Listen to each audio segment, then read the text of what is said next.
श्राद्ध भाद्रपद माह के शुक्ल पक्ष की पूर्णिमा से प्रारंभ होकर आश्विन माह के अमावस्या तिथि तक मनाई जाती है।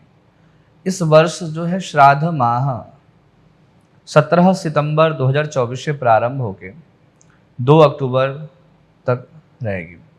16 जो दिन होते हैं वो श्राद्ध के होते हैं, जिसमें पूर्णिमा तिथि से प्रारंभ होकर और अमावस्या तिथि तक यह महालय का जो त्यौहार है पितरों के लिए वह सर्वश्रेष्ठ माना गया। और श्राद्ध विशेषतः अपने कुल के जो अतृप्त प्रेत होते हैं या पितृ होते हैं उन्हें तृप्ति दिलाने के लिए श्राद्ध माह में श्राद्धों की तर्पण, पिंडदान, पूजन, होम आदि, जप आदि, पितृ गायत्री आदि का जप आदि या किसी भी प्रकार के पितरों की संतुष्टि के लिए यह 16 दिन का व्रत बताया गया है।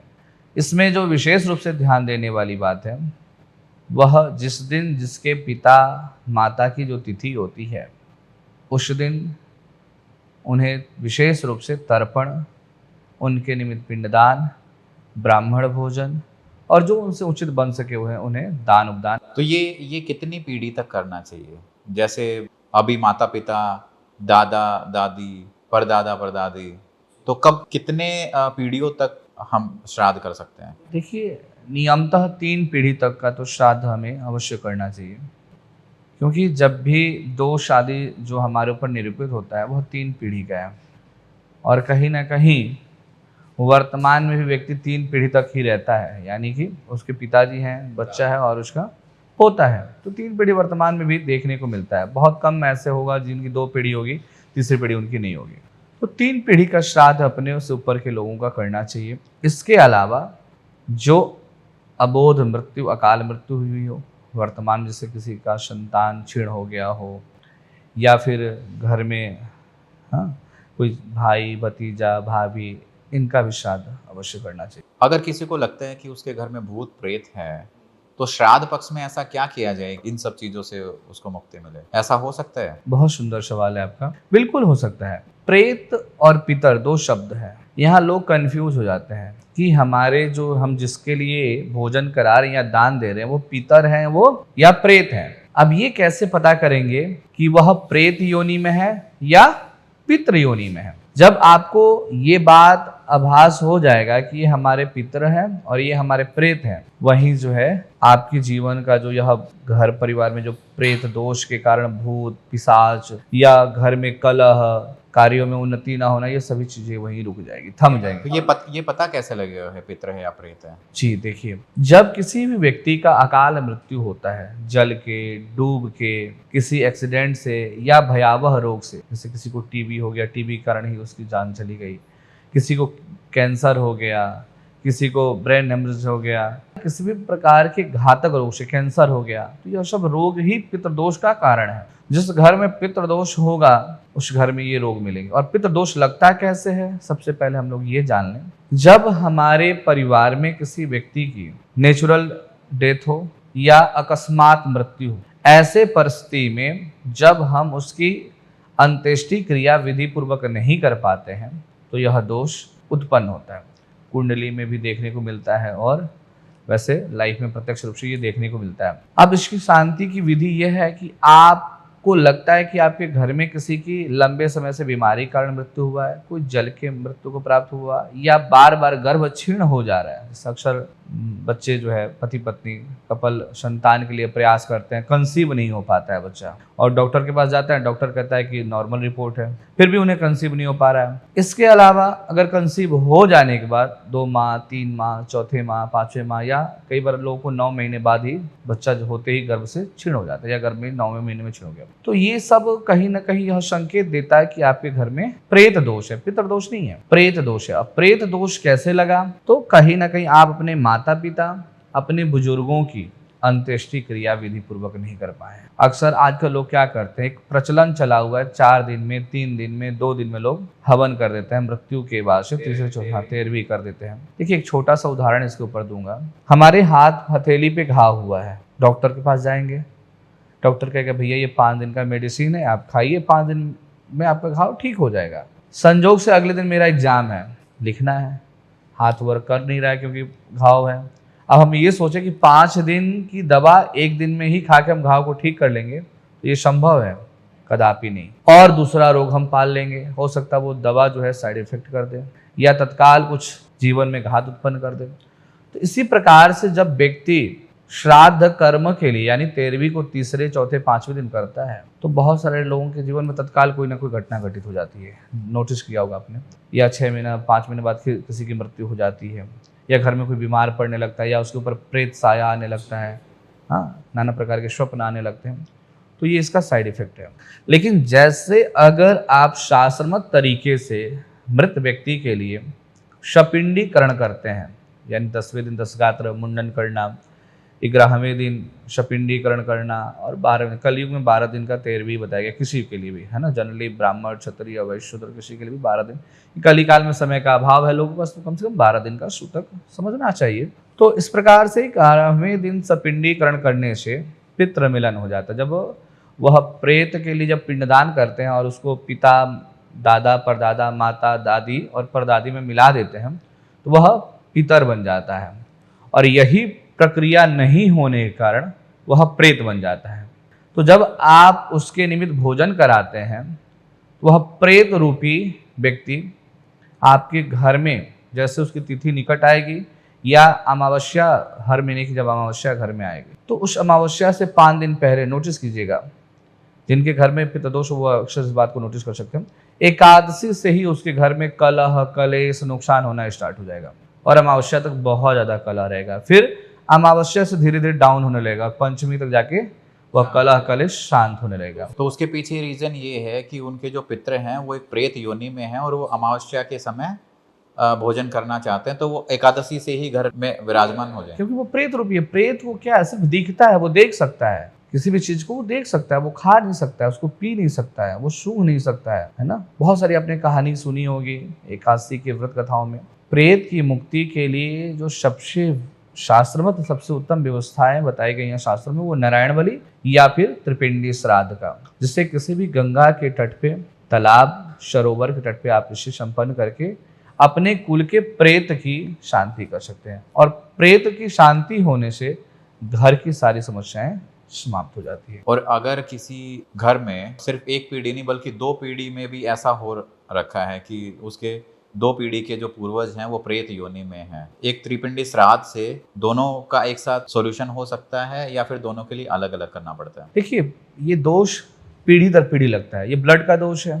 हाँ, अगर आज किसी के साथ कोई घटना घटित हो गया और उसकी शांति हम नहीं कराएंगे, तो वो तब तक निरंतर चलता रहेगा जब तक वंश वृद्धि होता रहेगा। यानी कि आज मतलब इसको ये नहीं कर सकते, तीसरे, चौथे, 5वें पीढ़ी से वो चीज़ें चली आ रही है। तो लेकिन जब आप विधि पूर्वक नारायण बलि या त्रिपिंडी श्राद्ध करते हैं, तो उससे पीछे की चाहे वो 7 पीढ़ी की क्यों ना दोष हो, वो दूर हो जाता है। तो नारायण बलि के बारे में थोड़ा सा बताइए। देखिए, नारायण बलि में क्या है, त्रिपिंडी श्राद्ध और नारायण बलि में भिन्नता क्या है। प्रेत शास्त्रों में 3 प्रकार के बताए गए हैं, सात्विक, राजसिक, तामसिक। सात्विक प्रेत वो होते हैं, जन्म जब गर्भ में बच्चा आता है तो वो बिल्कुल परमपिता परमेश्वर के सहारे उसकी दिनचर्या चलती है पूरे 9 महीना। और लोग कहते हैं स्वर्ग नरक। नरक क्या है, ये गर्भ है, माँ का गर्भ नरक है। हमने नरकों का वर्णन सुना है गरुड़ पुराण में, कि वो एक बहुत बड़ा तालाब होता है, मल मूत्र से, खून से भरा हुआ होता है, चारों तरफ हड्डियां होती हैं, हड्डियों का बांध होता है, हमने यही सुना है गरुड़ पुराण में। और समय समय पे उस जो व्यक्ति जिसके बुरे कर्म होते हैं उन्हें उस नरकीय यातनाओं में डाला जाता है। समय समय पर उसे गर्म तेल के कड़ाह में डाला जाता है। माता जब भी कुछ कड़वा खाती हैं, कुछ गर्म खाती हैं, उस गर्भ में पल रहे बच्चे के ऊपर पीड़ा पहुंचता है। हाँ, तो नरक यही है। हाँ, स्वर्ग भी यही है, नरक भी यही है। अब बच्चा 9 महीने भगवान के सहारे पलता है, भगवान की पूरी छत्र छाया होती है। आपने नोटिस किया होगा, जैसे बच्चा गर्भ से बाहर आता है वो कुहां कुहां करता है, मतलब उसका तात्पर्य होता है कहाँ हो, कहाँ हो। जिस हरि ने उसको पाला अभी तक, भगवान विष्णु ने, जिसके संरक्षण में था, जैसे वो गर्भ से बाहर निकलता, वो एक ही शब्द इसका रहता है, कुहां कुहां। मतलब वो ढूंढता है कहाँ गए भगवान, कहाँ गए, क्योंकि अब तो वो आ गया, लोभ मोह माया की सृष्टि में आ गया वो। फिर निरंतर जैसे जैसे वो बढ़ने लगता है, जैसे जैसे उसके संस्कार होते हैं, अगर शुभ संस्कार में पल गया, अच्छे संस्कार में पल गया, तो वो सात्विक व्यक्ति बन जाता है। कुछ लोग तामस और सात्विकता दोनों मिला होता है ना, जैसे अच्छ पुण्य भी कर रहे हैं और पाप भी कर रहे हैं, सामंजस्यता बना कर रखते हैं, वो रासिक प्रेत मतलब हो गए, वो रासिक लोगों में वृत्ति उनकी हो गई। और एक होते हैं तामसिक प्रवृत्ति के लोग, जो बिल्कुल ही मलिन होते हैं, गंदा खाना, गंदा बोलना, गंदे तरीके से रहना, वो तामस प्रवृत्ति। अब इस प्रकार के जो मनुष्य हैं, जो सात्विक मनुष्य मृत्यु को प्राप्त होता है, वो चाहे वो नेचुरली मृत्यु हो या किसी आघात के द्वारा हो, किसी घटना के द्वारा हो, तो वो सात्विक प्रेत बनेगा। अगर उसकी शपिंडीकरण विधि पूर्वक नहीं होगी तो वह सात्विक प्रेत बनेगा। रासिक प्रेत की अगर किसी भी अवस्था से मृत्यु होता है तो वह रासिक प्रेत बनेगा। और तामसिक प्रवृत्ति वाला व्यक्ति अगर मृत्यु को प्राप्त हो, वो तामसिक प्रेत बनता है। तीनों के अलग अलग देवता हैं। सात्विक के भगवान विष्णु, रासिक के ब्रह्मा जी और तामसिक के भगवान शिव जी देवता माने गए। सात्विक प्रेत पीड़ा नहीं देता। बहुत सारे लोग कहते हैं कि मुझे पूर्वज दिखे और मेरा कुछ अच्छा हो गया, है ना, वो कौन है? सात्विक प्रेत है। हाँ, तो अगर वो शांत है, मतलब उनकी शांति हो गई, तो प्रेत योनि से पितर योनि में आ गए, तो अगर उनके पितर देखते हैं तो उन्हें शुभ फल मिलता है। जो राजसिक होते हैं वो मिला जुला फल देते हैं, कभी तो अच्छा फल दे देंगे और कभी डुबो देंगे, कभी तो इंट्यूशन ऐसा दे देंगे कि भाई आपका ये कर लो अच्छा होगा, और कभी बिल्कुल डुबा देंगे। और तामसिक प्रेत जो है हमेशा पीड़ा ही देता है। जब वो दिखेगा तब कुछ ना कुछ अनहोनी होना ही होना है। और तामसिक प्रेत योनि में अक्सर जिनकी अकाल मृत्यु होती है, जल के, डूब के, फांसी लगा के, किसी भयावह रोग के कारण, उसके कर्म कितने भी अच्छे रहे हो, लेकिन अगर दुर्गति से मृत्यु हो, वह तामस प्रवृत्ति में जाता है, वह तामस प्रकार का प्रेत बनता है। तो शास्त्र ये कहता है कि इनकी शांति के लिए पूजा करनी चाहिए। त्रिपिंडी श्राद्ध में सिर्फ इन्हीं तीनों की पूजन होती है, यानी सात्विक, रासिक, तामसिक। प्रेतों के निमित्त भगवान ब्रह्मा, विष्णु, महेश की पूजन होती है और इनमें इनके सूक्त का पाठ होता है। बहुत जरूरी होता है सूक्त का पाठ, ब्रह्म सूक्त, विष्णु सूक्त और रुद्र सूक्त। इन सूक्तों के पाठ से और पिंडदान का, त्रिपिंडी में 3 प्रकार का पिंड दिया जाता है, जो कि जौ के आटे से, चावल के आटे से और तिल के आटे से। जौ का जो आटा होता है उससे भगवान विष्णु के लिए, चावल के आटे से भगवान ब्रह्मा के लिए और तिल के आटे से जो है भगवान शिव के लिए पिंडदान का विधान बताया गया। और भिन्नता नारायण बलि में क्या है? तो नारायण बलि में इन तीनों प्रेतों की पूजन होती है, सात्विक, रासिक, तामसिक। इसके अलावा इसमें जो है यम का और प्रेत का पूजन होता है। जिस प्रेत की हमें ये पता है कि इस व्यक्ति का अकाल मृत्यु हुआ है, या कुल में इन लोगों की अकाल मृत्यु हुई है, चाहे वो 2 पीढ़ी के हैं, 3 पीढ़ी के हैं, 5 पीढ़ी के हैं, आपको पता है कि इनका ये नाम था और इनकी जल के, डूब के या किसी रोग से नाम हो, तो यहाँ जब पूजन होता है नारायण बलि, उस व्यक्ति विशेष का बार बार नाम लिया जाता है कि आप प्रेत से मंत्र के द्वारा कि इन्हें मुक्ति मिले। तो जब बार बार उसको स्मरण किया जाता है, यम के पास लेखा जोखा होता है, तो यहाँ उसकी मुक्ति का साधन बनता है। त्रिपिंडी और नारायण बलि में फर्क एक चीज और है। नारायण बलि में जो पूजन का विधान है वो थोड़ा सा भिन्न है, और पिंड दान का भी विधि भिन्न है। यहाँ 16 पिंड दिए जाते हैं, और जो पिंड होता है वह सिर्फ जौ के आटे और खोए का होता है। तो ये कैसे पता लगे कि उनको नारायण बलि करानी है या फिर त्रिपिंडी श्राद्ध कराना है? देखिए, नॉर्मली दोष हो, जैसे मान लीजिए आपको कोई काम नहीं बन रहा है, या संतान कंसीव करना चाह रहे, कंसीव नहीं हो पा रहा है, घर में छोटे मोटे प्रॉब्लम बने रहते हैं, तो त्रिपिंडी करना चाहिए। नारायण बलि तब आवश्यकता है जब आपको पता है कि आपके घर में किसी की मृत्यु अकाल हुई है, किसी रोग के कारण, किसी दुर्घटना के कारण, हाँ, जल के, डूब के, फांसी के द्वारा। तो इस प्रकार की जो भी मृत्यु होती है वो अकाल मृत्यु होता है। तो अकाल की डेफिनेशन क्या है? अगर मान लो 60 साल की उम्र में कोई व्यक्ति है जो हार्ट अटैक से मरा है, क्या वो अकाल मृत्यु है? बिल्कुल अकाल मृत्यु। देखिए, हमने कहा ना, कुछ मृत्यु की संज्ञा जो है वह अकाल मृत्यु में जाती है, जैसे हार्ट अटैक होना, हाँ, कैंसर होना, उसके अलावा डूब के, जल के, एक्सीडेंट से, चाहे वो 100 साल की उम्र में एक्सीडेंट से मृत्यु हो गया, ये मृत्यु से, फांसी लगा के मरना, हाँ, तो ये सब जो भी नेचुरली मृत्यु है, ये भी जो है अकाल मृत्यु में। या कोई व्यक्ति बुखार हो गया, 10 दिन 20 दिन बिस्तर पर पड़ा रहा, उसकी मृत्यु हो गई, तो भी वो अकाल मृत्यु। तो आजकल के ज़माने में तो हार्ट अटैक के केसेस बहुत होते हैं, बहुत ज़्यादा। तो इसका रीज़न है ना, पितृदोष घर में है, उसी व्यक्ति के साथ ये घटनाएं घटित होती है। अटैक उसी के जीवन में आता है जिसके घर में पितृदोष है, जो पीछे से चली आ रही है। जो साधु संत होते हैं, जो जंगलों में रहते हैं, अकेले अकेले रहते हैं, जब उनकी मृत्यु होती है तो उस टाइम तो उनको संभालने वाला भी कोई नहीं होता, या कोई एक शिष्य होता है, तो ऐसे में क्या वो प्रेत योनि में जाते हैं या फिर वो सीधा वैकुंठ धाम जाते हैं? उसमें भी, संन्यास में भी कई परंपरा है, हाँ, कई पंथ है। जो दंडी स्वामी होते हैं, जिन्होंने दंड धारण किया होता है, आपने देखा होगा बहुत सारे महात्मा हैं वो दंड लिए रहते हैं। एक डंडा सा होता है, छड़ी सा होता है, उसमें वो गेरुआ वस्त्र हमेशा। तो ऐसे जो महात्मा होते हैं वो अपना श्राद्ध कर्म करके ही दंड धारण करते हैं, तो जीते जी ही वो अपना श्राद्ध कर लेते हैं। इसके अलावा बहुत सारे ऐसे संप्रदाय हैं जिनके महात्मा आश्रम आदि में रहते हैं, तो उनकी जो भी विधि होती है वह आश्रम के द्वारा परिपूर्ण की जाती है, उन्हें उनकी मुक्ति मिल जाती है, क्योंकि उनका सब कुछ वह आश्रम ही है। उनके गुरु और उनके शिष्य ही उनके पुत्र हैं और उनके उत्तराधिकारी हैं। जब तक वह परिवार में है, परिवार से संबंध रखते हैं, है ना, तब तक ही उनके परिवार को दोष लगता है। लेकिन वह परिवार को त्याज दिए हैं और शिष्य परंपरा में चलने लगे, गुरु शिष्य परंपरा में चलने लग गए हैं, तो उनका वही आश्रम के भी जो उनके उत्तराधिकारी हैं या उनके जो अनुयायी हैं वही उनके संतान है और उनके द्वारा ही उनकी मुक्ति सुनिश्चित हो। तो एक नॉर्मल आदमी है, उसको श्राद्ध किस तरीके से करने चाहिए? देखिए, सबसे पहले श्राद्ध में कुछ नियम है, उनका पालन करना चाहिए। अगर हम इस क्वेश्चन को थोड़ा सा ट्विस्ट करें कि श्राद्ध के जरिए वो अपने जीवन में क्या पॉजिटिव चेंजेस ला सकता है, कुछ ऐसी रेमेडीज हैं या कुछ ऐसे तरीके हैं जिससे हो सकता है उसके कुछ काम नहीं बन रहे वो बनने लग जाएं, ऐसे? बिल्कुल बिल्कुल है। देखिए, बहुत सारे ऐसे रेमेडीज हैं। सबसे पहले तो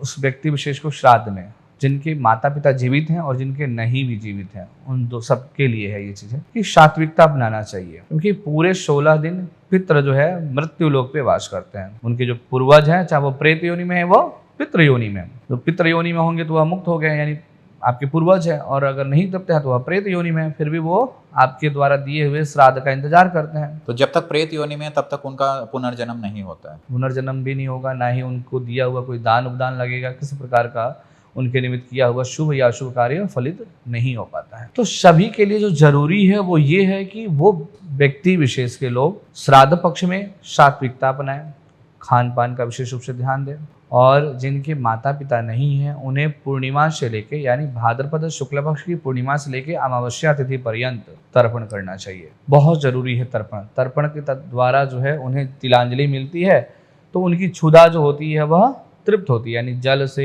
तेल से, जौ आदि से उनकी भूख और प्यास मिटती है। इससे क्या होगा कि ये 16 दिन यही आस लगा के उनके पूर्वज आए होते हैं कि मेरे कुल के लोग मेरे लिए कुछ विशेष करेंगे। तो मान लो कि किसी के जो पितृ हैं वो नाराज हैं, और अगर हम ये प्रक्रिया है ये 15-16 दिन तक करते हैं, तो क्या चांसेस हैं कि वो जो नेगेटिव एनर्जी दे रहे हैं वो पॉजिटिव में कन्वर्ट हो जाए? देखिए, अगर हम विधि पूर्वक, सात्विक पूर्वक पिंड तर्पण करते हैं उनके लिए, उनके तिथि पे पिंडदान आदि करते हैं, और डेली गीता के 7वें अध्याय का पाठ करते हैं, पीपल के वृक्ष के पास चौमुखा आटे की लोई में चौमुखा जोत जला करके गीता के 7वें अध्याय का पाठ करते हैं और तर्पण करते हैं, तो इससे उनके जीवन की जो मतलब समस्याएं हैं कुछ हद तक समाप्त हो जाएगा। पिंडदान आदि कर देंगे तो परमानेंटली ही उनके जो प्रेत योनि में पूर्वज हैं वह तृप्त होकर पितृ योनि में आ जाएंगे, तो उन्हें शुभ फल देने लगेंगे। लेकिन अगर पिंडदान करने में सक्षम नहीं है, उनका योग मतलब करने योग्य नहीं है वो पिंडदान आदि, तो उन्हें 2 चीज़ें तो विशेष रूप से करना चाहिए, गीता के 7वें अध्याय का पाठ और दूसरा तर्पण।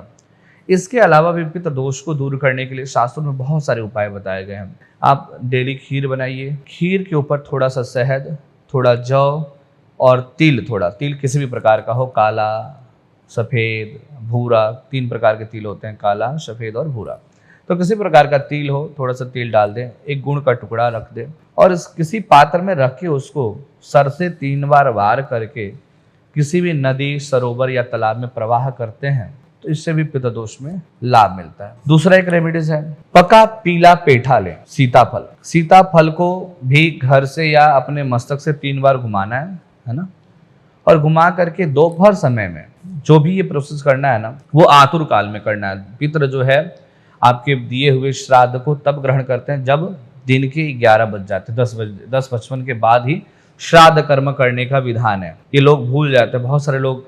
देखिए, आतुर काल है ना, आपने नोटिस किया होगा घर में जब भी किसी व्यक्ति की मृत्यु होती है तो जो भी उनसे संबंधित कार्य स्टार्ट होते हैं, जो भी क्रिया होता है वो स्टार्ट होते होते 10-11 बज जाता है, और उसके बाद ही यह कार्य प्रारंभ, और आतुर काल में ही पितरों का वास होता है। आतुर काल क्या होता है? भाई 10:55 के बाद का जो समय है उसको आतुर काल कहा जाता है।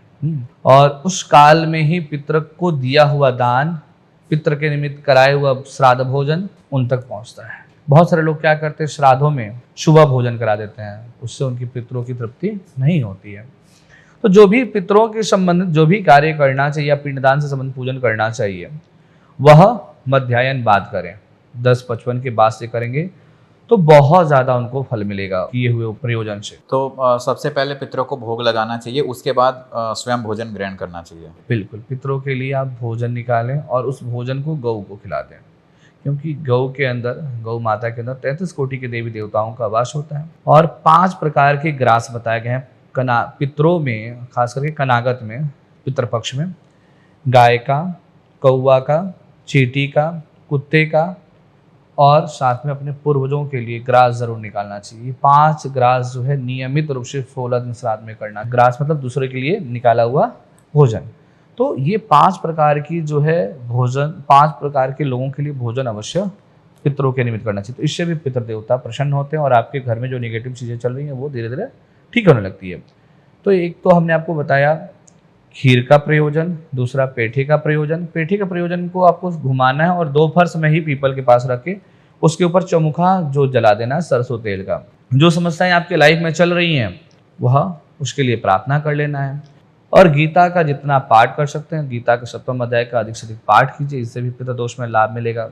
पूरे 16 दिन गरुड़ पुराण का पाठ करिए, इससे भी आपको पितृदोष से संबंधित जो समस्या है उससे लाभ मिलेगा। भगवान विष्णु के मंत्र को जपिए, भगवान विष्णु के पाठ को, भगवान विष्णु की स्तुति को कीजिए, वो आपको लाभ मिलेगा। स्वयं से पितृ गायत्री मंत्र का जप कर सकते हैं, वह कीजिए। गंगा स्नान कीजिए, पास में कोई गंगा आदि नदी है वहाँ स्नान कीजिए, कोई सरोवर है, तालाब है, वहाँ स्नान कीजिए और स्नान करके तर्पण कीजिए। एक और सवाल है, हमारे जो पितृ हैं जो प्रेत योनि में हैं वो कहाँ रहते हैं? यूं ही हमारे आसपास भटकते हैं। तो ऐसा भी हो सकता है कि कोई तांत्रिक है उनको अपने वश में कर सकते हैं? देखिए ये गलत है। हाँ, ये हमारे मन में गलत धारणा है। आत्मा अमर है। जब शरीर मृत्यु को प्राप्त होता है तो अंशतः मात्र वो शरीर, स्थूल शरीर धारण कर लेता है। हमें अपने कर्मों का फल जो है मिलना प्रारंभ हो जाता है।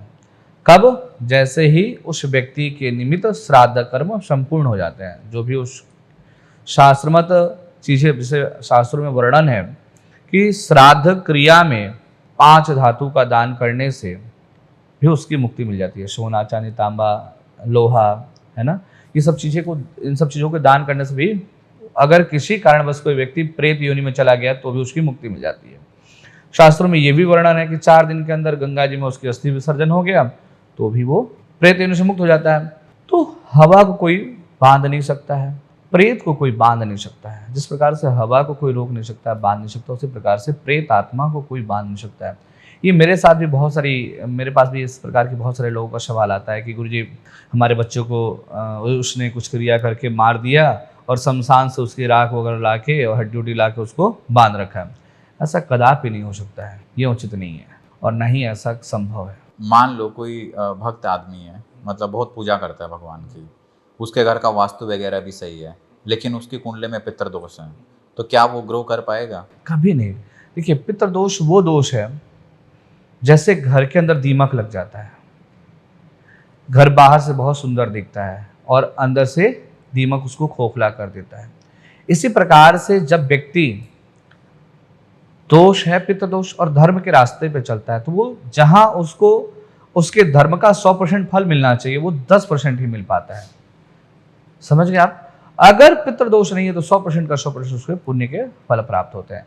जहां पितृ अतृप्त होते हैं वहां देवताओं का वास नहीं होता। उदाहरणतः अगर आपका अपने माता पिता के साथ संबंध अच्छा नहीं है, आप उनका रिस्पेक्ट नहीं करते हैं और ये बात गलती से किसी पड़ोसी को पता चल जाए तो उसके साथ संबंध आपको तब तक अच्छे रहेंगे जब तक आप उसको कुछ दे रहे हैं या समय दे रहे हैं। नहीं कुछ तन मन धन से दे रहे हैं, लेकिन समय दे रहे हैं, तब तक ही वो आपका रिस्पेक्ट करेगा और 4 आग आपके घर में लगा देगा। लेकिन माता पिता के संबंध अच्छे हैं आपके तो दुनिया, पूरी दुनिया अगर आपके साथ अलग है तो माता पिता वो शक्ति आपके साथ खड़ी हो जाएगी जो पूरी दुनिया से लड़ने की क्षमता रखती है। तो ऐसे ही जब आपके घर में पितृदोष हो तो देवताओं का आना, यानी जो आपके कुल देवता है, हमारे सनातन धर्म में हमारे 2 ही स्तंभ है। एक कौन? हमारे पितृदेवता और दूसरे हमारे कुल देवता। भगवान को हमने किसी ने देखा नहीं, अनुभव किया है। शक्ति जब हम जागृत करते हैं तो किसी न किसी रूप में हम उनको आभास करते हैं। उनकी शक्तियों को, और उसके माध्यम से ही वो जो छाया, जो विग्रह हमने साधना के रूप में देखा था, उसी रूप में भगवान हमें कहीं ना कहीं देखने को मिल जाते हैं। पितृ देवता कौन है? वो हमारे कोई पूर्वज है, उनमें से कोई एक है, या फिर जिस तरीके से हमारे इष्ट देव हैं इस तरीके से कोई एक कॉमन देवता है? वही आपसे चर्चा करने वाला हूँ। तो जिस प्रकार से हमारे जो पूर्वज हैं, सॉरी कुल देवता हैं, तो हमने भगवान को देखा नहीं है। भगवान हमारे कौन है? माता पिता हैं। अगर ये हमसे संतुष्ट नहीं है तो हमारे कुल देवता भी हमसे नाराज हो जाते हैं। हाँ, जहाँ पितरों का वास नहीं होता वहाँ देवताओं का भी वास नहीं होता है, और जहाँ अगर पितृ तृप्त है वहाँ भगवान भी वास करते हैं। इन दोनों में से कोई भी अगर एक हमसे नाराज हो जाता है तो फिर हमारा बैंक बैलेंस या हमारा खुद का बैलेंस बिगड़ना स्टार्ट हो जाता है। पितृ देवता प्रसन्न है तो कुल देवता अपने आप प्रसन्न रहेंगे। तो इसलिए कहा जाता है कि श्राद्ध तो जरूरी है, और श्राद्ध की नौबत हमें तब आती है जब हमारे माता पिता हमको छोड़ के चले जाते हैं। तो जीते जी माता पिता की हर तरीके से सेवा कीजिए, हर प्रकार से उनको संतुष्ट रखिए, कभी घर में पितृदोष नहीं लगेगा। अपने से बड़ों का मान सम्मान कीजिए, कभी घर में पितृदोष नहीं लगेगा। अपने से बड़ों का रिस्पेक्ट कीजिए, कभी पितृदोष नहीं लगेगा। और यही मानवता और यही भगवान को भी प्रिय है। तो हमारे जो रियल भगवान हैं वो हमारे माता पिता हैं। इसलिए शास्त्र कहता है कि पितृदोष जहाँ होगा वहाँ देवताओं का वास नहीं होगा। तो इसलिए आप हमेशा अपने माता पिता को जीते जी संतुष्ट रखिए, और मृत्यु के बाद जो शास्त्रमत विधि है जिसके लिए पुत्र उत्पत्ति माता पिता करते हैं कि भाई मुझे पुत्र हो और मुझे इस मृत्यु लोक से मुक्ति दिला सके, तो उस मुक्ति का आप कारण बने, अकारण ना बने।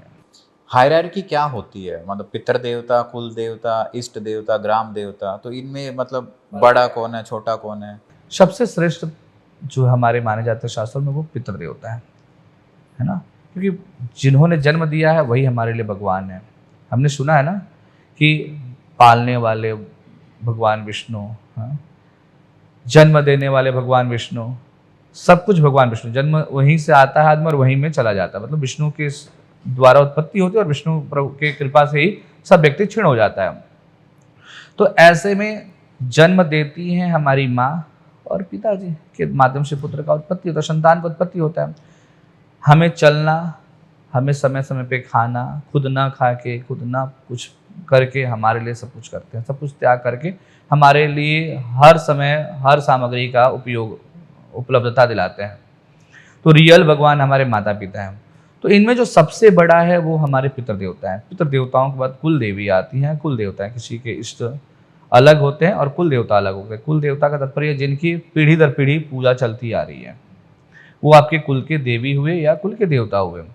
इष्ट देवता सबके अलग अलग हो सकते हैं। घर में 5 लोग हैं तो कोई हनुमान जी को मानता वो उनके इष्ट हो गए, कोई शिव जी को मानता वो उनके इष्ट हो गए, कोई राधा कृष्ण को मानता वो उनके इष्ट हो गए। देव का मतलब हम ये समझ सकते हैं कि जिसका जिसके प्रति ज्यादा स्नेह है, लगाव है। और ये कुंडली से भी पता चलता है। देखिए, जिस जातक की कुंडली में नवम स्थान में बृहस्पति संबंध रखता हो, यानी 9 और 12 अंक हो, उसका इष्ट भगवान विष्णु हो सकते हैं, या राम जी हो सकते हैं, या कृष्ण जी हो सकते हैं। भगवान विष्णु से जुड़ा हुआ कोई भी अवतार उनका इष्ट हो सकता है।